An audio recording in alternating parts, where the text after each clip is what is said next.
తింటే పవిత్రం, వ్యక్తిత్వానికి చరిత్రం. అతిథి దేవో భవ, అతిథి దేవో భవ.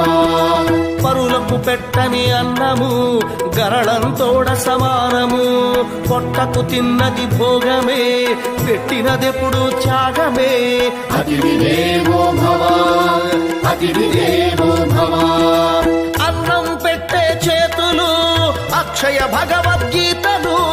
అన్నం పెట్టే చేతులు అక్షయ భగవద్గీతలు.